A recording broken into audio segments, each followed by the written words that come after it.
Ukraine में रूसी सेना के 64 किलोमीटर लंबे काफिले की स्पीड पड़ी धीमी।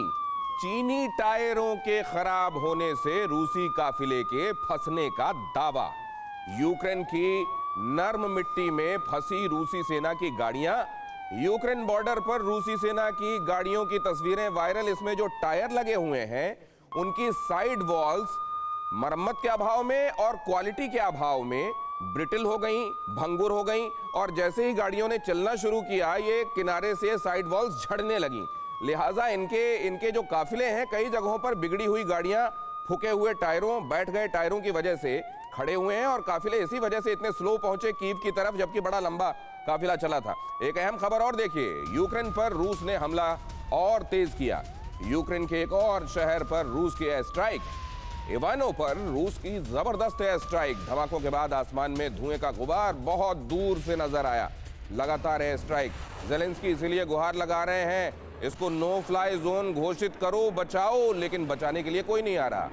ब्रिटेन ने एक बड़ा कूटनीतिक स्टेटमेंट दिया, बड़ा सधा हुआ और बड़ा, जिसमें अपने आप को वो नफीस और समझदार बता रहे थे वो, कि देखिए ये कोई विकल्प नहीं है कि हम रूसी एयरक्राफ्ट्स को मार गिराएं। अरे तो वहां नागरिक मारे जा रहे हैं। ज़ेलेंस्की खुद कब तक जिंदा है, कह रहे हैं मुझे मेरा कोई ठीक नहीं है, और यहां आप इस तरह के स्टेटमेंट दे रहे हैं। सवाल यह है कि क्या ये धोखे की पूरी ब्रिगेड है जिसमें ब्रिटेन भी शामिल है, वेस्टर्न कंट्रीज भी शामिल हैं, या ये अमेरिका है? सर कपिल सर, आपने वो पहली लाइन सुनाई जो मैंने पहले दिन कही थी कि बाइडन कह रहा है कि यूक्रेन चढ़ जा बेटा सूली पर, भला करेगी नाटो, और उधर कह रहा है रूसियों आए जब तक नाटो तुम इनको काटो काटो।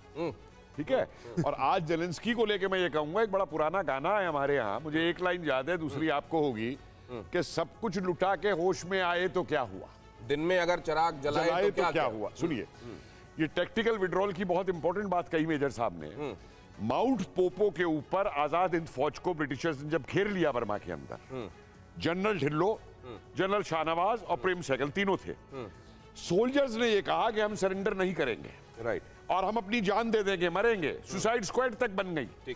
तब जनरल ढिल्लो ने एक स्पीच दी वहां पे और ये कहा कि देखिए मरने को तो बहादुरी से हमारा कोई वो नहीं होगा, लेकिन ये अंग्रेज बाहर खबर तक नहीं देंगे कि हम देश के लिए लड़ते हुए ऐसे मर गए थे। राइट, हम अगर सरेंडर कर देते हैं और अगर हमारा ट्रायल होता है तो उसके अंदर हम पूरी देश को बता सकेंगे कि आजाद हिंद फौज ने क्या किया था, और हमारे सामने आगे दोबारा देश की लड़ाई के लिए जो बोस ने कहा था कि we fail go and follow Gandhi, right, वो हमारे सामने रास्ता खुल जाएगा। और वो टेक्टिकल डिसीजन उस समय वहां पे लिया गया और आजाद हिंद फौज ने इसी तरीके से बर्मा के अंदर जब बमबारी शुरू हुई, हर सिपाही ने आजाद हिंद फौज के कहा कि हम आखिर तक लड़ेंगे।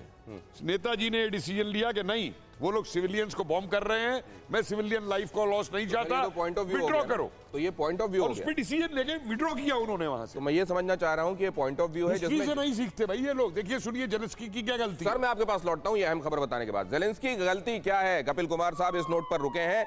रूस यूक्रेन जंग के बीच अमेरिका की वॉर ड्रिल। रूस यूक्रेन जंग के बीच अमेरिका की वॉर ड्रिल। अमेरिका रोमानिया के सैनिकों की ज्वाइंट एक्सरसाइज। रोमानिया में दोनों देशों की सेनाएं कर रही हैं war drill. United states Romania joint war drill, ये तस्वीरें आपके सामने। अब सवाल यह है कि बंदूकों को ये तड़तड़ाहट जो आपको ड्रिल में नजर आ रही है, क्या अमेरिका ने इस तरह की मॉक एक्सरसाइज के लिए और इसी तरह के मॉक अश्योरेंस के लिए ये सब रखा हुआ है?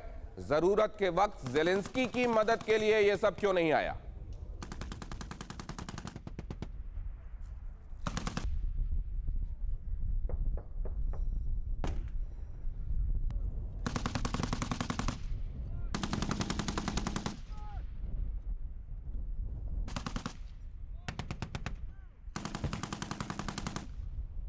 सवाल यह भी है गोयल सर कि अमेरिका दुनिया में शांति का बड़ा पुरोधा पक्षधर और यह कहने वाला कि हम पूरी दुनिया में चाहते हैं लोकतंत्र बहाल हो और शांति हो, और दुनिया भर में 40% हथियार वही बेच रहा है सर। सारी डिक्टेटरशिप्स को सपोर्ट करता है। गोयल सर से भी जवाब ले लेता हूं सर। कपिल सर आ रहा हूं आपके पास। Sir please. देखिए बात यह है कि मैंने शायद जब ये वॉर की कवरेज शुरू हुई थी तब भी मैंने कहा था कि बेसिकली सारा खेल किस चीज़ का है।